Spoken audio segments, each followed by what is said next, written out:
Assalamualaikum warahmatullahi wabarakatuh. Ya, perkenalkan, nama saya Angger Sinanda Saputra. Saya dari Prodi S1 Teknik Industri yang akan mempresentasikan tentang apa itu RSI atau biasa disebut dengan Repetitive Strain Injury. Nah, pertama-tama ini slide pertama berisi tentang judulnya. Untuk slide kedua, mari kita simak.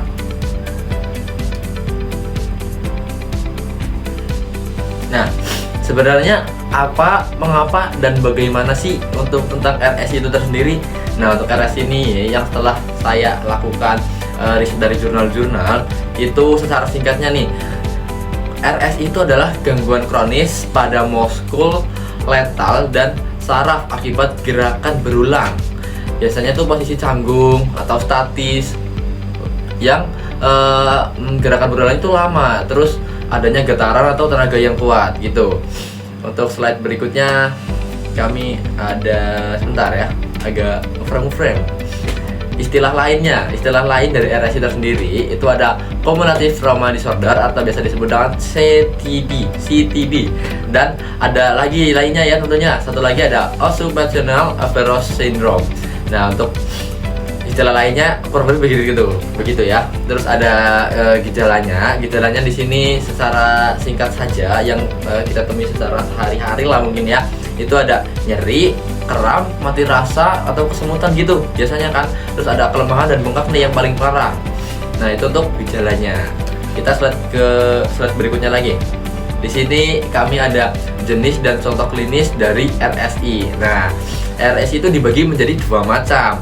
Yang pertama itu ada RSI type 1 yang melibatkan pembengkakan dan peradangan otot dan atau ya tendon tertentu gitu. Terus untuk RSI type 2 tersendiri itu sering terkait dengan kerusakan saraf atau otot ya, tendon juga tanpa tanda peradangan yang jelas atau nggak ada gejala-gejalanya gitu, nggak ada gejala awal munculnya gimana gitu ya.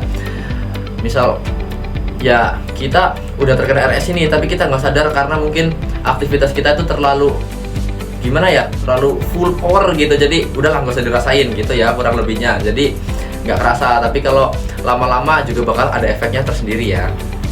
Kita slide ke berikutnya. Untuk slide berikutnya ini ada data dan dampak epidemiologinya, yaitu biasanya tuh nyeri tungkak yang paling sangat sering terjadi gitu untuk para pekerja nih. Ini di sini aku riset dari beberapa jurnal ya. Ada beberapa jurnal di sini ada datanya tersendiri. Kurang lebih itu 20% itu ada di nyeri bahu, terus 10-20% itu nyeri siku, 5% itu nyeri pergelangan tangan, 15% nyeri tangan, 10% nyeri leher, dan ada 12% nih nyeri bahu. Kurang lebih itu orang-orang nih yang selalu riset ini jurnalnya dari apa ya, pokoknya ini dari kayak orang Kanada gitu yang meneliti. Jadi aku ambil jurnal dari situ. Itu kurang lebih waktu nyerinya tuh selama 1 bulan lebih lah, jadi agak lama juga. Terus pada data masyarakatnya ini menyebutkan sampai 6-7% itu orang dewasa pada usia kerja yang melaporkan nyeri tungkai atas itu mengurangi kapasitas kerja, sangat berpengaruh sih pada produktivitas. Jadi produktivitasnya bakal kurang nih kalau kita terkena RSI tersendiri. Ini sekitar 35-40% yang melapor untuk membutuhkan bantuan medis karena mungkin udah gak kuat, kayak kita mau kerja nih tapi ada aja kendalanya seperti ya ini RSI, kayak pegel-pegel terus nyeri, jadi nyerinya tuh terlalu sering gitu, jadi kita nanti waktu fokus kerjanya tuh bakal menurun. Nah, dampak RSI juga bukan hanya nyeri, tapi ada juga kerugian kapasitas ya, tadi yang merebutkan kapasitasnya, produksinya bakal berkurang, tentunya produktivitasnya bakal berkurang. Terus di slide ke berapa nih? Ya pokoknya lanjut slide lagi lah ya. Ini ada etiologi dan mekanisme cedera. Nah, untuk mekanisme cedera tersendiri ini dibagi secara 3.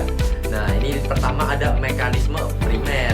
Ini adalah gerakan berulang dalam jangka waktu lama yang menyebabkan kerusakan pada jaringan saraf atau otot. Misalnya nih, teman-teman tahu kan orang-orang yang bekerja sebagai kurir Shopee itu, biasanya aku tuh di situ sekitar 5-8 jam. Itu dia tuh benar-benar yang bagian ini ya, yang bagian ngangkat-ngangkatinnya, itu ngangkat terus, bolak-balik istirahat bentar, ngangkat lagi. Nah itu yang disebut gerakan berulang dalam jangka waktu lama, karena bukan cuma sehari doang. Itu biasanya kalau kurir itu tuh seminggu full gitu. Kalau masih kuat dia langsung terus gas. Nah itu bakal ada pengaruh jangka panjangnya, yaitu dia bakal resikonya bakal terkena RSI ya, yaitu nyeri sampai bisa yang paling parah ke pembengkakan. Nah untuk kedua, di sini ada faktor risiko kerja. Nah faktor risiko kerja itu gimana? Ini tekanan statis tinggi gitu. Jadi teman-teman tuh bakal punya tekanan tersendiri gitu loh. Tekanannya bukan cuma tekanan secara fisik, tetapi juga tekanan secara misalnya gimana kerja nih. Nah teman-teman kerja ke orang, pasti ada tekanan nih. Kamu harus target segini. Nah itu juga bisa menyebabkan pola pikir kita tuh kayak, ayo kita harus kerja target. Gimana caranya? Kita full power di situ kita full power. Dan sebenarnya ini RSI, kembali lagi RSI. Nah ini pekerjaan yang monoton, kurangnya otonomi gitu ya. Jadi kita kurang otonomi kalau kerja yang begitu. Nah yang ketiga itu ada faktor non fisik. Nah untuk faktor non fisik sendiri ini ada dari penelitian longitudinal yang menyimpulkan faktor psikologis. Misalnya itu kayak stres dan kurangnya kontrol kerja. Jadi misalkan kita stres nih, lagi mungkin putus cinta nih teman-teman gitu kan, otomatis produktivitasnya, pekerjaannya, aktivitasnya itu bakal menurun, kayak terlalu dipikir beban di otak gitu, sehingga bakal menurunin produktivitas gitu ya. Itu untuk beberapa faktor-faktor mekanisme cederanya dan etiologinya. Kita lanjut ke slide berikutnya. Nah di sini ada masalah hukum dan bukti medisnya. Jadi bukan cuma kita asal-asalan ngomong tentang RSI ini gimana. Di sini juga ada hukum dan bukti medisnya. Yang pertama itu di sini ada isu kausalitas. Nah ini isu kausalitas itu adalah tempat kerja berkontribusi terhadap perkembangan kondisi, tapi itu sulit membuktikan tanggung jawab tunggal. Yang kedua itu ada sistem hukum yang cenderung deduktif untuk hukum dari masalah hukum dan medis dan bukti medisnya ya. Jadi itu deduktif itu gimana jelasinnya ya? Itu perlu bukti secara spesifik gitu, harus detail gitu kan. Nah RSI yang non spesifik itu bakal sulit mendapat diagnosis hukum atau klaim gitu. Kita nggak bakal dapat klaim, misal kurang spesifikasinya, kurang lengkap, mungkin kurang detail, kita bakal nggak dapat pengakuan gitu dari hukum dan bukti medis. Nah di sini yang ketiga itu ada kebutuhan konsensus, yakni itu adalah kebutuhan untuk tentang taksonomi dan diagnosis untuk mendukung klaim kompensasi yang adil. Jadi di sini biar kita dapat hukum, bukti dan medis secara adil tuh ada yang namanya tuh kayak misal di Indonesia tuh ada kayak hukum atau sesuai pasal-pasal, ayat-ayat. Terus juga ada faktor mendukung lain, misalnya kayak sponsor gitu kan. Jadi kita dapat dukungan dari orang lain gitu ya. Tentunya juga yang udah terbukti.